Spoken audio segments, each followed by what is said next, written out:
안녕하세요. 오늘도 마음 깊은 곳의 이야기를 함께 나누러 왔습니다. 50대가 되니까 이상한 일이 생겼어요. 누군가 어떠세요? 라고 물으면 괜찮아요? 라고 답하는 게 자동으로 나오더라고요. 내 진짜 감정이 뭔지도 모르겠고 설령 안다고 해도 말하기가 어색해요. 마치 내 감정을 말하는 게 이기적인 것 같은 죄책감까지 들어요. 혹시 나만 이런 걸까요? 우리 또래 마음이란 게 참 복잡하더라고요. 평생 참고 살아야 한다고 배워왔는데 이제 와서 내 감정을 표현해라 라고 하니 어찌할 바를 모르겠어요. 하지만 오늘 이 영상을 보신 후에는 달라질 수 있습니다. 감정 표현이 이기적인 게 아니라 관계를 더 깊고 따뜻하게 만드는 기술이라는 걸 알게 되실 거예요.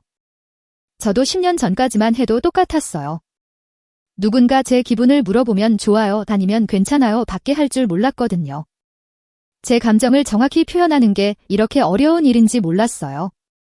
그런데 이게 단순한 개인 문제가 아니더라고요. 한국의 중년층 75%가 감정 표현에 어려움을 겪는다는 연구 결과가 있어요. 특히 우리 세대는 감정 표현은 미성숙한 것이라고 배우며 자라왔죠. 실제로 상담실에서 만나는 중년분들 대부분이 이런 말씀을 하세요. 제 감정을 말하면 상대방이 부담스러워할 것 같아요. 내 문제로 다른 사람을 괴롭히고 싶지 않아요. 이런 걸 말하면 이기적인 사람이 될 것 같아요. 하지만 여기서 우리가 놓치고 있는 중요한 진실이 있어요. 감정을 표현하지 않은 게 배려가 아니라 오히려 관계를 더 어렵게 만든다는 거예요. 상대방은 내가 무슨 생각을 하는지 몰라서 혼란스러워하고 나는 내 마음을 아무도 모른다는 외로움에 빠지게 되죠. 심리학에서 이를 감정 억압 증후군이라고 해요. 감정을 계속 억누르면 마음속에 압력이 쌓여서 결국 관계에 균열이 생기거나 우울감으로 이어질 수 있어요. 그렇다면 우리는 왜 이렇게 감정 표현을 어려워하게 됐을까요?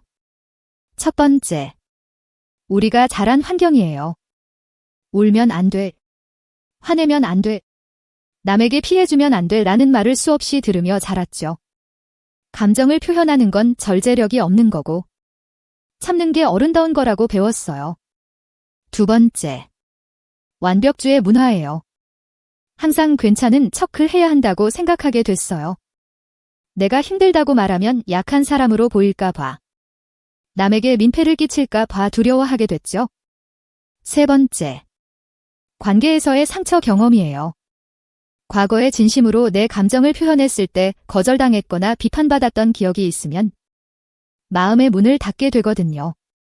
하지만 여기서 중요한 건 이런 믿음들이 사실은 우리를 보호하기 위한 방어기제였다는 거예요. 어릴 때는 도움이 됐을 수도 있지만 지금은 오히려 진정한 관계를 가로막는 벽이 되고 있어요.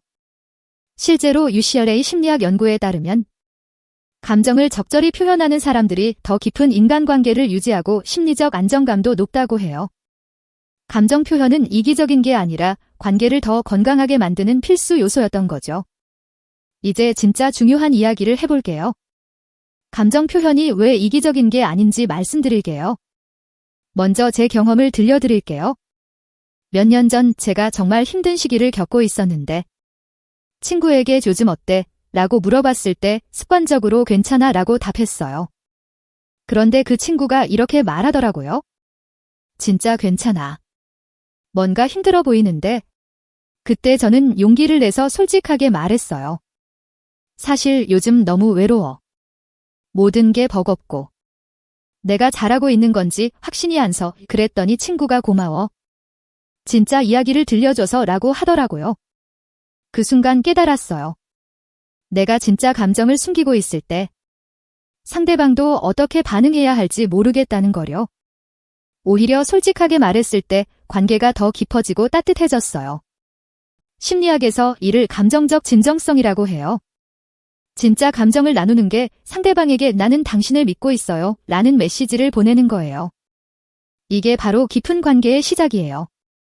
하지만 모든 감정을 무조건 표현하라는 건 아니에요. 여기서 중요한 건 건강한 감정 표현이에요. 건강한 감정 표현이란 상대방을 공격하거나 비난하지 않으면서도 내 마음을 솔직하게 전달하는 거예요. 예를 들어 당신 때문에 화가 나가 아니라 이런 상황에서 내가 속상한 마음이 들어라고 말하는 거죠. 상담실에서 만난 실제 사례들을 들려드릴게요. 첫 번째. 김님, 55세 여성의 이야기예요. 이분은 평생 네. 괜찮아요 만 말하고 살아왔어요. 남편과 자녀들도 엄마는 항상 괜찮은 사람이라고 생각했죠. 그런데 어느 날 갑자기 우울감이 심해져서 상담을 받게 됐어요. 상담 과정에서 이분이 깨달은 건 자신의 감정을 계속 억누르면서 가족들과의 진정한 소통이 사라졌다는 거였어요.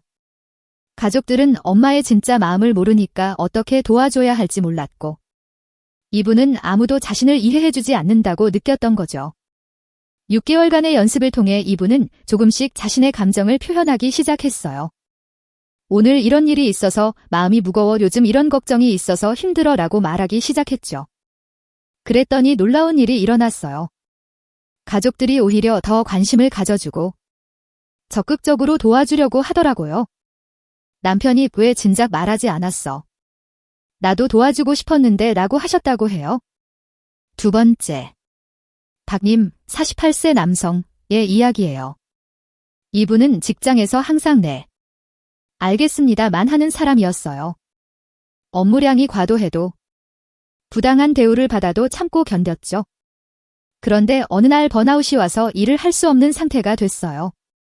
상담을 통해 이분은 자신의 한계를 적절히 표현하는 법을 배웠어요. 이 업무량으로는 품질을 보장하기 어려울 것 같습니다. 기 일정은 현실적으로 불가능합니다. 라고 말하는 연습을 했죠. 처음에는 이런 말을 하면 문제가 될까? 라고 걱정했는데 오히려 상사가 왜 진작 말하지 않았어? 조정할 수 있었는데 라고 하더라고요. 솔직한 소통이 업무 효율성도 높이고 관계도 개선시켰어요. 세 번째. 정님, 52세 여성의 이야기예요. 이분은 친구들과의 관계에서 항상 맞춰주기만 했어요. 자신이 정말 하고 싶은 말이나 원하는 것을 표현하지 못했죠. 그러다 보니 점점 친구들과 만나는 게 피곤해지고 관계가 소원해졌어요. 이분도 조금씩 자신의 의견을 표현하기 시작했어요.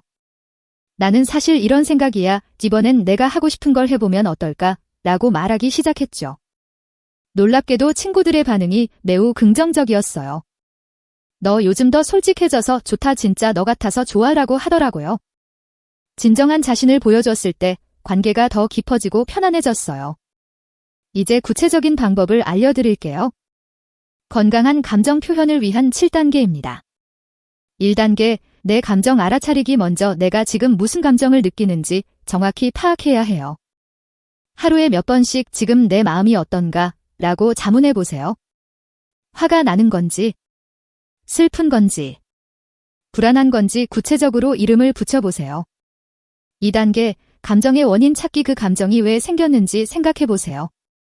특정 상황 때문인지, 과거의 경험이 떠올라서인지, 아니면 몸이 피곤해서인지 원인을 찾아보세요.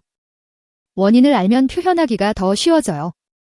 3단계, 표현할 상대와 시기 정하기. 모든 감정을 모든 사람에게 표현할 필요는 없어요. 누구에게, 언제 표현할지 신중하게 선택하세요. 신뢰할 수 있는 사람에게, 상대방이 들을 수 있는 상황에서 표현하는 게 중요해요. 4단계, I 메시지 사용하기. 당신이 이래서 내가 화가 나가 아니라 이런 상황에서 내가 속상한 마음이 들어 라고 말하세요. 상대방을 비난하지 않으면서도 내 감정을 솔직하게 전달하는 거예요. 5단계, 구체적으로 표현하기. 기분이 안 좋아 대신 요즘 일이 많아서 압박감을 느끼고 있어 라고 구체적으로 말하세요. 구체적일수록 상대방이 이해하기 쉬워져요. 6단계, 필요한 것 명확히 하기. 단순히 감정만 표현하는 게 아니라 이런 도움이 필요해. 이렇게 해주면 고마울 거야 라고 구체적으로 요청하세요. 상대방도 어떻게 도와줘야 할지 알 수 있어요. 7단계, 감사 표현하기. 내 감정을 들어준 상대방에게 감사를 표현하세요. 들어줘서 고마워 이야기할 수 있어서 마음이 편해져 라고 말하면 상대방도 기분이 좋아져요. 이제 일상에서 바로 실천할 수 있는 방법들을 알려드릴게요. 대화 연습 문장들. 요즘 이런 마음이 들어서 이야기하고 싶었어. 내가 이렇게 느끼는 게 이상한 건 아니겠지? 당신 생각은 어때? 나는 이런 기분이야. 솔직히 말하면 이런 걱정이 있어. 감정 일기 쓰기. 매일 잠들기 전 5분씩 오늘 느꼈던 감정을 일기에 써보세요. 점점 자신의 감정을 정확히 파악하는 능력이 향상될 거예요. 단계별 연습. 처음에는 가장 가까운 사람 한 명부터 시작하세요. 작은 감정부터 표현해보고 점차 더 깊은 감정까지 나눠보세요. 주의사항과 마무리 19에서 20분. 마지막으로 꼭 기억해야 할 주의사항들을 말씀드릴게요. 절대 이렇게 하시면 안 됩니다.